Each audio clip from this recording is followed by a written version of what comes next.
I think that the lighting should be cool. Maybe but you want that shining on you. Let's see. There we go. Is that all right? It'd be a kind of a fun thing to do. Switch. Like film This should be on. Film the wire with a head cam. Oh no, maybe it's there. No? Is it extra for electricity? Darn it, that would have been fun. Yeah, maybe it is extra. Yeah, free Wi-Fi, but you gotta pay for it. Oh well, we'll do it here. We're not gonna do any desk work anyway. And this goes to there, and that goes to that. If you were a switch, This goes down and around. It's this one there, and that goes in like that. I guess the bulb's dead.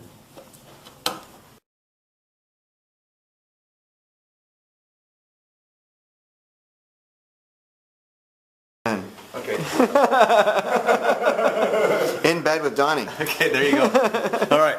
Nice. How are you, sir? I'm doing good. We need more light. Hold on. How's that? Kind of eerie. There you go. Awesome. So let's Actually, start. I have done an interview from bed. Have you? There was a show. Where was it? Over in England, and all the guests hop in bed with the star of the show, or the host of the show, and so I had to do an interview from the bed. I love that. Yeah, it was quite interesting. I fell asleep. Was that the bed's fault or the reporter's fault? Yeah, it was the reporter's fault. That's outstanding. Yeah. Okay, so you're in Toronto. Yeah. You're here for, that looks so weird. You're here for a little while. And what can people expect from your show here? No, I'm sorry. This isn't England. Okay, so a lot of variety, Maury. A lot of variety. We've taken elements from the Vegas show and all kinds of aspects of our lives, and I'm just going to sing Puppy Love, obviously. You know, you got to do that. Mm-hmm. And things from Joseph.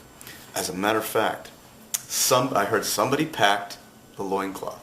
It may make an appearance on stage. Wow. Yeah. Do you ever get sort of tired of doing... Not even... Do you ever get tired of doing... Do you know how stupid you look right now? Yes, actually I do. Yes, I do. Wait, come here, Maury. Here, come here. Walk with me. All right, Okay? all right. Yeah, keep interviewing. Okay, so do you ever get tired of doing all of the songs that made you famous? What? Do you ever get tired of doing your big hits and the things that you've done for so long? Would you like me to sing Puppy Love for you right now? I would. And they called it Puppy Love. Oh. My life will never be the same. I owe him thousands now. I'm guessing you don't get tired of doing them. I don't, actually. I actually enjoy doing them. Wow. Does Justin Bieber get tired of Baby, Baby? Yeah, he probably does. Right He now. will eventually. But someday he's going to look back and embrace it and say, it was a great song for me. Touching on Dancing with the Stars. Yes. You know, I loved you on that show. Thank you. I would have never have guessed you wouldn't win. I knew you would. Oh, there was a time I was at the bottom of the leaderboard. Week 7 is what it was. And I'll never forget it. My son, Don Jr., he was in the audience. And the security there, Maury, is just as tight as you possibly get. Nobody gets backstage. Mm-hmm. So we're live on the air. I completely mess up my first routine. One of 3 dances. No. So I'm backstage in what they call the confession room, and somehow Don gets back there, and I come out of the confession room. I'm ready to quit because I got horrible scores, and he threw me up against the wall, and this was the turning point of the entire season for me. He said, "Now you get back out there and be the professional that you know you are, and I know you are." And that's what turned me around. That lit the fire for me to go out there and just start climbing to all the way to the top. And right then and there, it proves how human you are. I mean, celebrity or not celebrity, people go through moments like that where they realize, I can't do this. Well, especially on Dancing with the Stars. I mean, they just rip you down to nothing. Mm-hmm. And you get out there and you have to just bare your soul. This is me. I'm not a ballroom dancer, but I'm going to do my best. When you're backstage with all these other celebrities, because there's so many different ilks of celebrity there. I mean, you had so many varieties. Yes.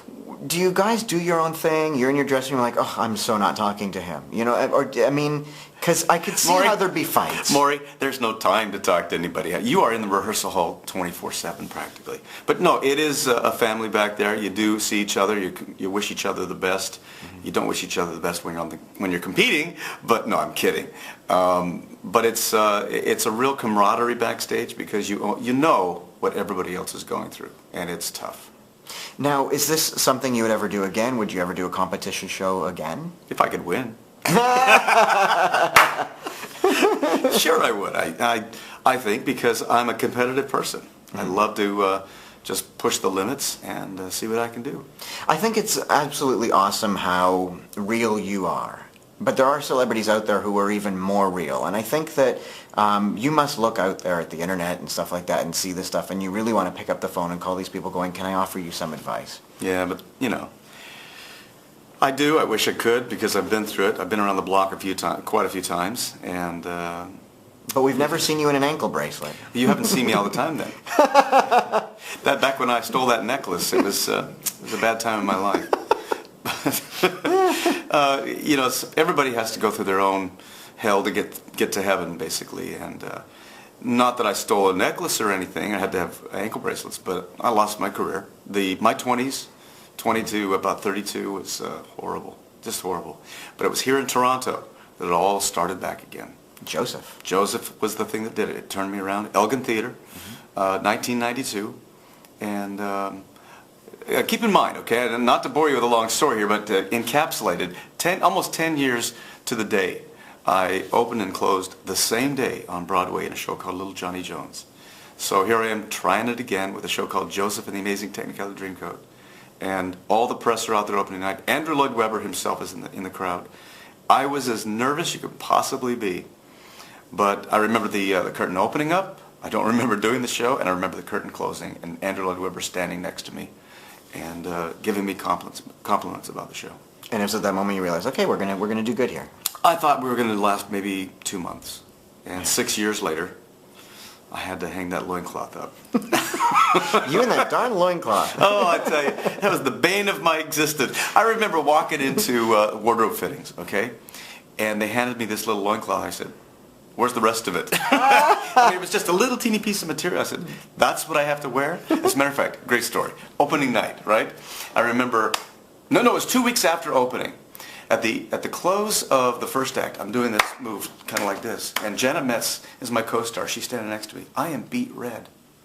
And she's kind of whispering, Donny, what's wrong? I'm saying, I'm naked!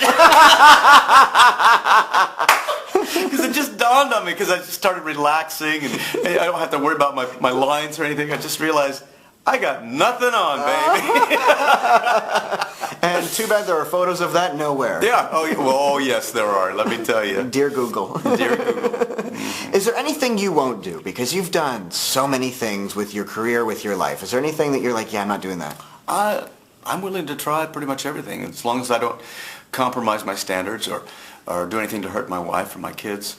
I'm willing to look at anything, really. Yeah. You know, because as an actor, as a singer, as an entertainer, you got to stretch. You push the envelope. I know that's such an old cliche, but think outside the box a little bit and try things without alienating people and looking like, oh, he's trying too hard. Now, when people are heading to your amazing show here in Toronto, thanks to Dan Cap for bringing it here, are you going to tell stories on stage? Are we going to hear some of these awesome stories? Absolutely. But there's only so much time on stage, and I have to share it with that chick named Marie. But this summer, I'm trying something very interesting, and all the details are on Donny.com. I'm doing a tour called Basically Yours. I'm taking 3 musicians and myself, and we're going to go out and do a 90-minute show. What the show is, or how it ends up, it's going to be different every night, because the audience will dictate what I do, because I have so much repertoire up my sleeve and ready to go. And the band is going to be rehearsed like crazy. It's going to be a lot of multimedia. If somebody wants to hear a certain song, boom, it's right there on the screen, because we have the technology now. So kind of like the Charlie Sheen tour, except not. Without the profanity. And the craziness. Well, no, there'll be some craziness. But no, it's going to be almost a very improv, very personable kind of show called Basically Yours. But here in Toronto, there's going to be those stories The Loincloth will make an appearance. I'm going to do songs from Joseph that I haven't done probably since Joseph. Marie's got all kinds of stuff up her sleeve. She's doing an opera number. And, you name it, it's going to be there. That's variety. Now, last couple of questions I want to find out from you, since you've spent a lot of time in Toronto. Are there certain places and certain sites and stuff that really trigger memories for you that you have to go and see while you're back here again now? Keep in mind, Maury, this was home for 2 years. Not only home, but this is where my career started rebuilding. So I've got not just memories, but I got great memories. As a matter of fact, my wife and our youngest are going to fly in. My youngest has never been here, obviously. It's before he was born. But we're going to rent a car, and we're going to drive around. We're going to go up to Mount Pleasant, see some of my neighbors. We're going to go out to Niagara-on-the-Lake and visit the fudge shop there. And, I've been there. The Maple Leaf Fudge? Yes. Oh, Have lunch at Peller Estates. Amazing. Which one? Peller Estates. Peller Estates? Okay, Yeah. that's the next one on the list. But there are so many places that I want to go visit and people I want to see that help me start climbing that ladder of success again. And I guess it's probably neat since you spent 2 years here, but so long ago, that now you get to see how buildings have changed and there's new buildings. And I remember there used to be my favorite restaurant was over there. And Yeah. now it's a condo. Well, the thing is, and I was just saying this earlier today, this city doesn't stop building buildings. It's amazing what's happened in this city. And I also said today that, and I really mean this, if I had the opportunity to move here again, I'd do it. Well, there's room in my condo. I'll pass. Let's end with I like you, Maury, but hey. There's only room for Mariah. There's limits, right? okay? So let's end with this. I mean, you're such an amazing singer-songwriter. Is there songs now that you listen to going, oh, I love that? You're like, maybe, is there like Gaga that you just have to listen to, or some, top 40 stuff you're like, I like that? I wish I was part of the band Train. I would do anything to be part of that band. And they're touring with Maroon 5 now. Two of my favorite bands are Muse. I wish I was part of those bands. As a matter of fact, what's interesting, and I know this is a roundabout way to answer your question, I'll be in Chicago in December, and I'm missing a great opportunity. Def Leppard wanted me to perform with them in Los Angeles, because one of their favorite songs is Crazy Horses. And so I said, guys, I'd do anything. I would get out of this show if I could to fly out to Los Angeles and perform with Def Leppard. Who do we have to talk to make this happen? Marie. She won't let me out of my contract. Damn her. He has those sisters. They always get in the way. But I don't know. A favorite song? Well, would we catch you in the shower singing Bieber or Gaga? That's a good question. I would sing Gaga and look like Bieber. Which Gaga song? Poker Face. How does it go? Oh, now you got me on. or telephone. I do the telephone without the video. You guys, The video, it's a little over the top. yes, like Come on, Gaga.